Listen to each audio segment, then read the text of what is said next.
There is a question that serious historians and archaeologists have debated for decades, and it has never been fully resolved. How did a civilization with bronze tools, no motorized equipment, no steel, no computer-aided engineering, and a total population smaller than modern-day Los Angeles, how did that civilization build structures so precisely aligned, so massively scaled, and so durably constructed that they are still standing after 4,500 years? And not just standing. Still the largest stone structures ever built by human hands. Still aligned to true north within a fraction of a degree. Still holding their geometry after 45 centuries of earthquakes, floods, tomb raiders, and the relentless mechanical work of wind-blown desert sand. We don't fully know, and that should bother you. Not in a conspiracy theory way, in a genuine, intellectually honest way. Because what it means is that a civilization we tend to think of as primitive, has background scenery in movie trailers, has decorative hieroglyphics on coffee mugs, was operating at a level of organizational, mathematical, and engineering sophistication that we have never completely reverse engineered. And the pyramids are not even the most interesting part. Today, we are going somewhere most Egypt documentaries never take you.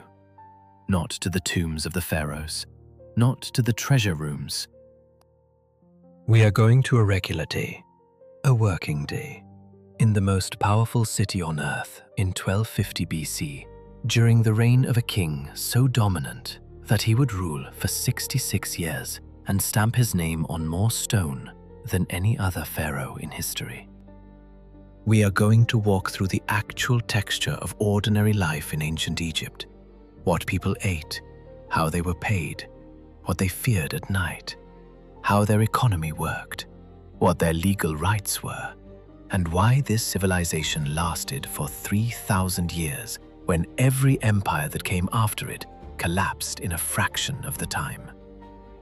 Stay through the whole thing, because there is something at the very end of this day that completely reframes how you should think about success, legacy, and what it actually means to build something that lasts. And once you hear it, you will not be able to think about ambition the same way again. Let's go back 3,300 years. One day. Ground level. The sun is not yet above the eastern cliffs, and the Nile is already turning. You are standing on the eastern bank of the river in the pre-dawn light, in a small village on the outskirts of Thebes, the city the Egyptians call Waset, the city the Greeks will eventually call Thebes, the city that is, right now, the most powerful urban center on the surface of the earth. The Nile in front of you is not the picturesque blue ribbon of tourist photographs. In this season, Shemu, the low water season corresponding roughly to our late spring and early summer, the river runs narrow and dark, its surface catching the first pale light from the east and throwing it back in broken fragments.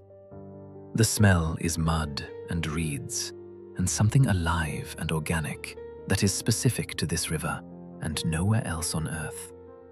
The Nile is not a feature of Egypt. The Nile is Egypt. Everything that exists here, every crop, every city, every monument, every human life, exists because of this river and its annual behavior. The Egyptians have understood this with a precision that informs their entire cosmological framework. The river floods every year in the season they call Akhet, roughly July through October, depositing a layer of rich black silt across the agricultural floodplain on both banks. That silt, Kemet in Egyptian, meaning black land, which is also what they call their country, is among the most fertile soil on earth. Without the flood, no crops.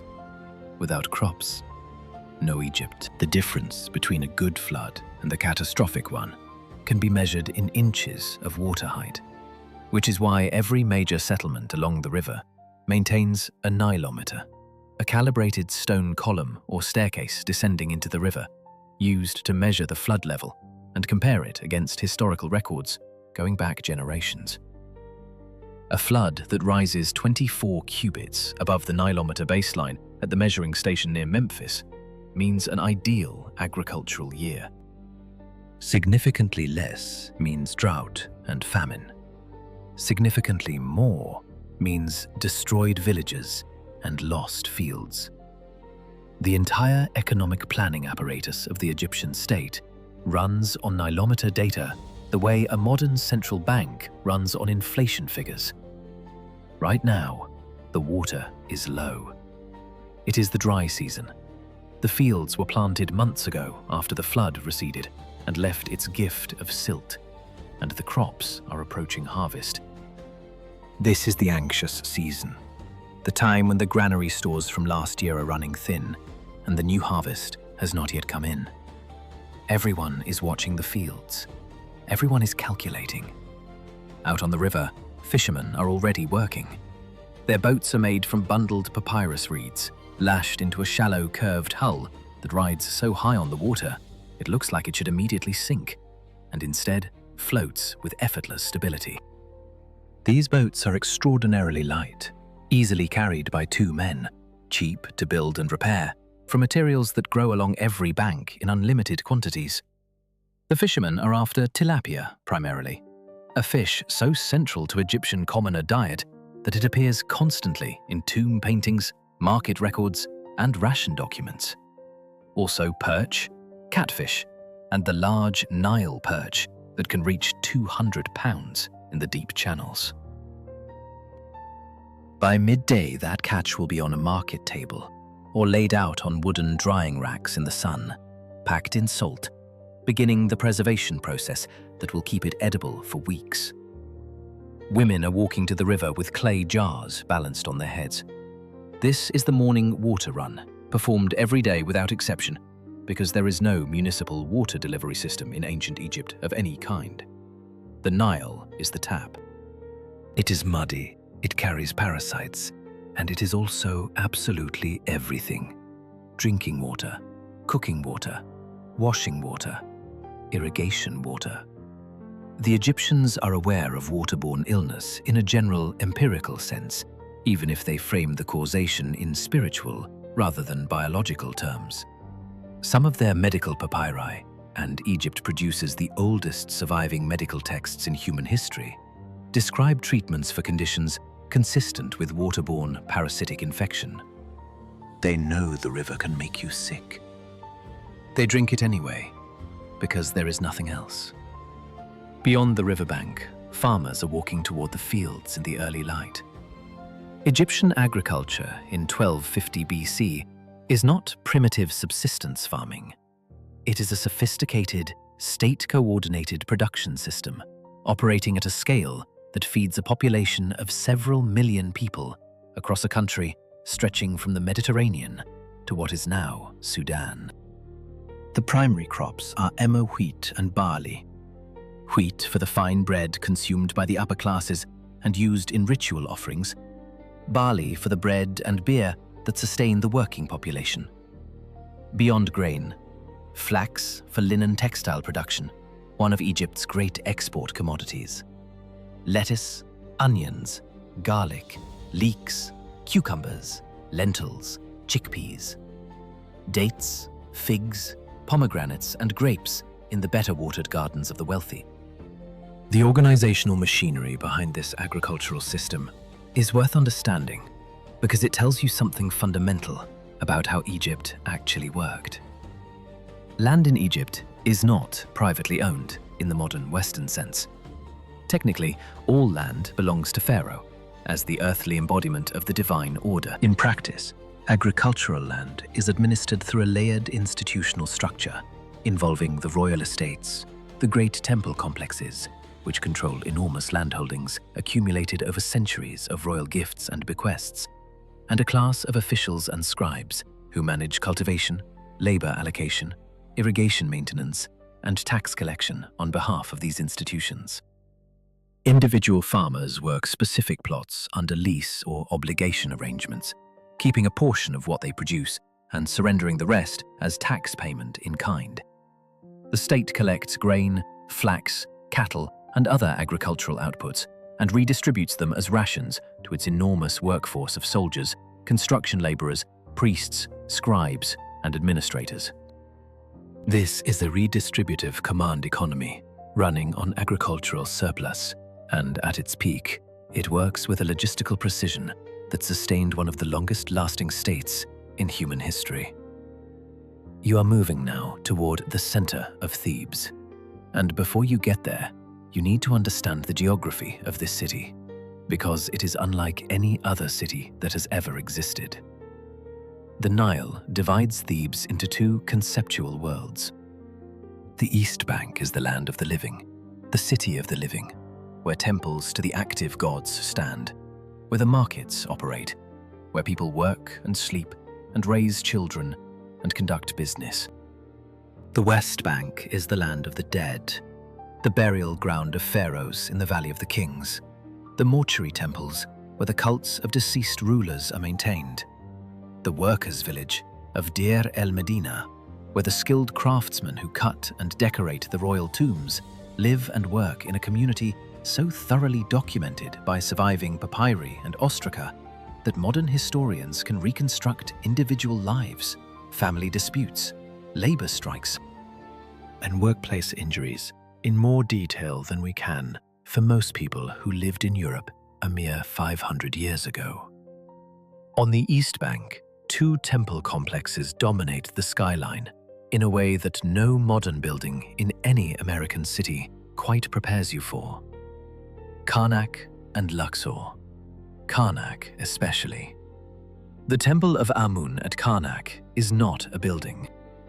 It is a city within the city, an accumulation of pylons, hyper-style halls, sacred lakes, subsidiary temples, workshops, libraries, granaries, administrative buildings, and residential quarters for the priestly staff that has been under continuous construction and expansion for over 1,000 years before this morning, and will continue to be expanded for another 1,000 years after it. The outer wall of the Karnak complex encloses an area of roughly 250 acres. The Great Hyperstyle Hall, currently under construction or recently completed, depending on exactly where we are in Ramesses' reign, contains 134 massive columns arranged in 16 rows, the tallest columns standing 69 feet high, with capitals so wide that 100 people could stand on top of a single one.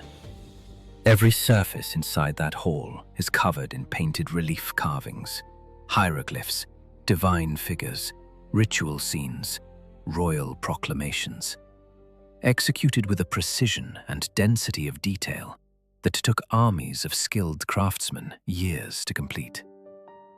You are not going inside Karnak this morning. Almost nobody goes inside Karnak.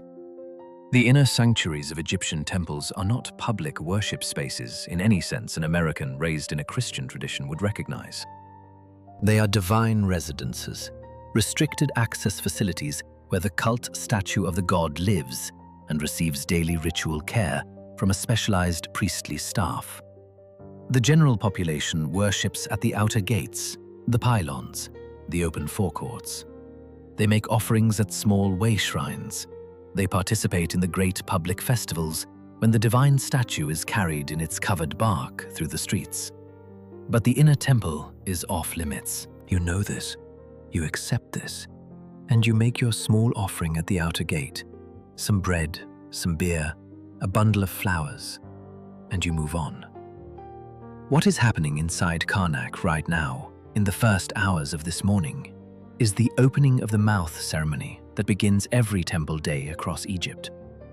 Priests who have purified themselves according to strict protocols, bathed in the sacred lake, shaved all body hair, chewed natron salt, put on the correct ritual garments, enter the inner sanctuary, break the clay seal on the shrine containing the divine statue, perform a sequence of ritual gestures and incantations that symbolically awaken the god, present food and drink offerings, dress the statue in clean linen, apply cosmetics, and burn incense. This is not symbolic in any thin modern sense. Egyptian theology holds that the god is genuinely, physically present in the cult statue.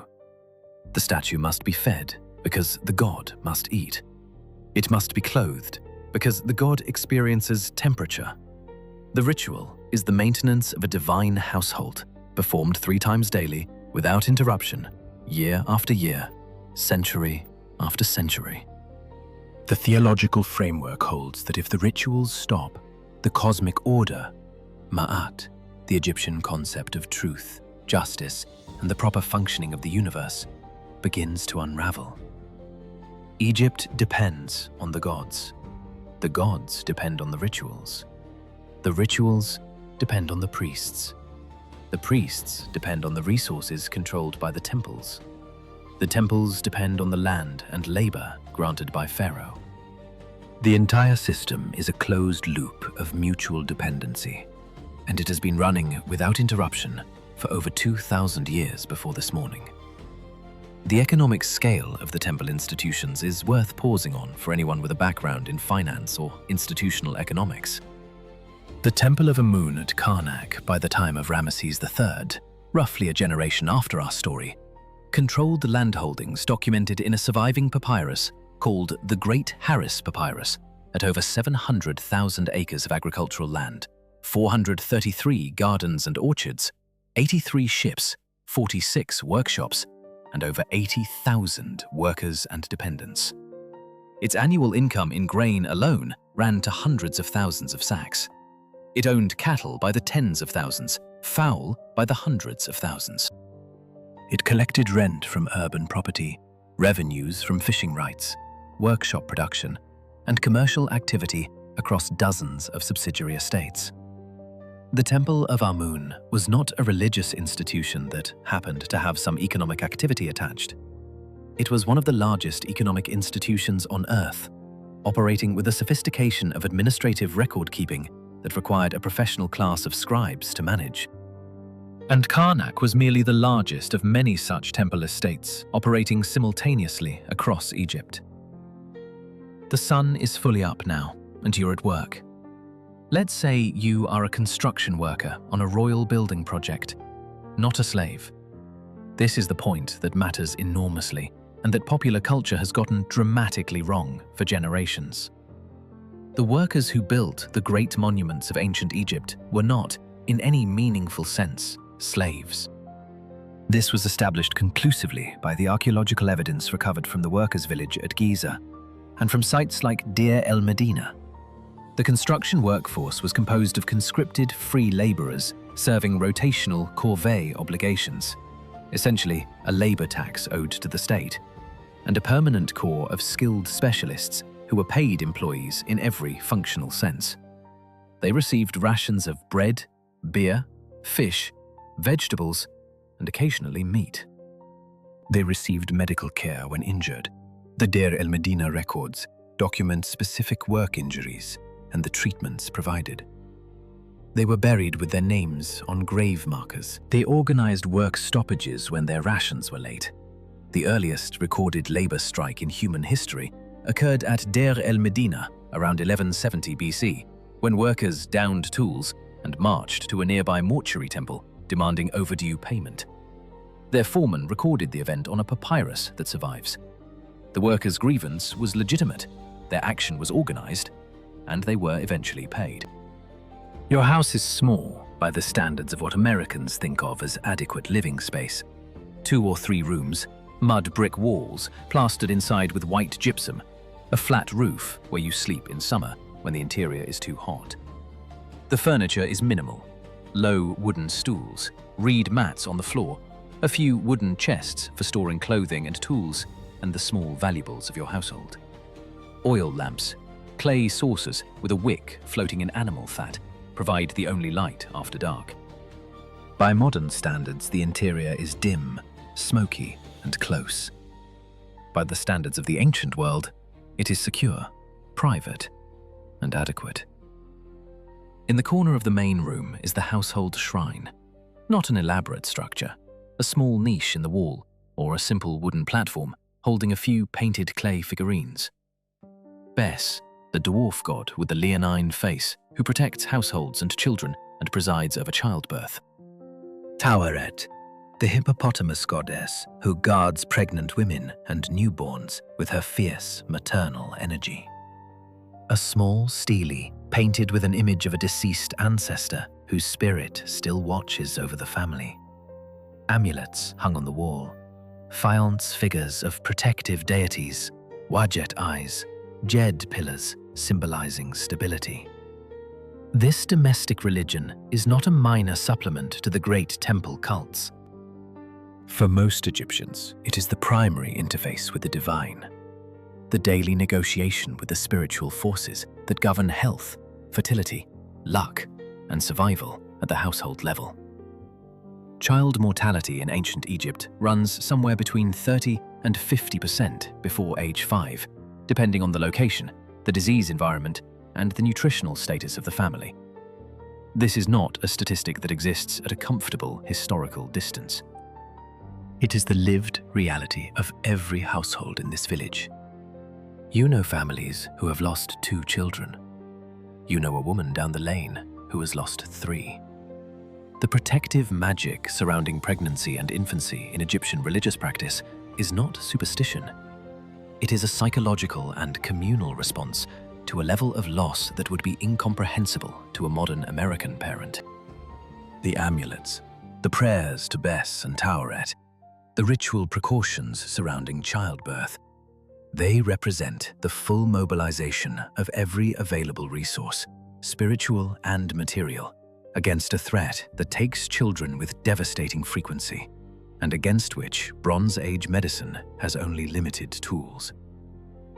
After dinner, bread, beer, whatever the day's ration and the household stores provide, the family settles in the cooling air of the courtyard.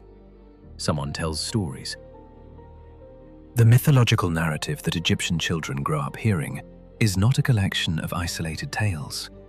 It is a continuous, interconnected account of divine history that explains the structure of the world and the stakes of human behavior within it.